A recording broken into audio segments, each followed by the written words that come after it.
Hi, I'm Jess Finster, Community Director at Bethesda, and I'm here today at Bethesda Game Studios to talk to you all about the next update coming to Starfield. The team has been hard at work, so let's go chat with them to see what they've been working on.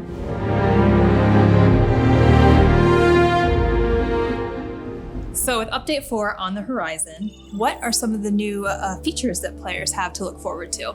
So we've seen a lot of feedback online that players really want a lot more utility and detail in our surface maps. So we took what's there, we blew it all up, and instead now we have a whole new aesthetic to the surface maps where you can see the terrain, all the detail in the terrain, trees, rocks, all the structures in the loaded zone. It's a lot easier to navigate. We've also made it easier to get around the cities. You can see markers for all the shops, the enhanced boutiques, restaurants, you name it, it's all there. It's a lot easier to get around now. With Update 4, we're also adding a bunch of gameplay options. So for that, players can really tune their experience how they prefer. We're adjusting things like capacity of vendor credits, the actual carry weight. Additionally, affects to difficulty. So some of those, depending on how you play, you can actually tune to be like space combat more difficult or gun combat less difficult. It's really up to you. And depending on how you balance them, it'll change how you get XP. That's awesome. So you're really upping the ante for players that want an even bigger challenge. Yeah, and with that, we actually are adding what's called the extreme difficulty. It sits above very hard, and it really makes you pay attention, especially for the higher level characters. How about ship customization? I know players are really capitalizing on all of the ship content in the game, and we've seen some really crazy stuff out there that I'm sure you guys have seen as well. But are you adding anything more to the ship customization? Yeah, so people love to customize their ships. Like some of the builds out there are just mind-blowing. Some beautiful, beautiful stuff. So now we're turning our attention to the inside of the ships. So we're adding a decorate mode where you can go and fully furnish and customize the interior layout of the ships, place the furniture, decorations. Basically everything you can do in outpost mode, we can now do in the ship and it's saved, and you can do that to your entire fleet. In addition to decorate mode, we're also offering a whole new set of empty habs. So basically, instead of pre-cluttered habs in the shipbuilder, we'll have a new set where there's no furniture, there's no decoration, nothing.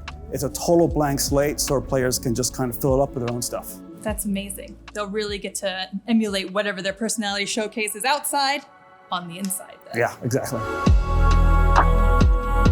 New Game Plus. Is there anything being added to this update that helps the players after they've completed the campaign to return to the game?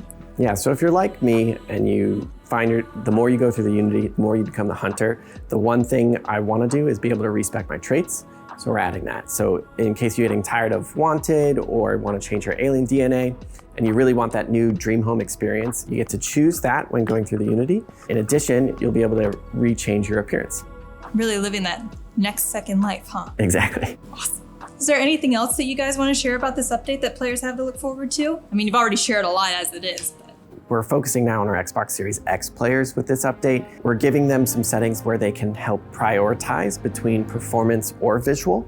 If they choose to prioritize performance, the target FPS will move to 60. And for players that have TVs that support VRR, they'll be able to choose between VRR 40 or VRR 60.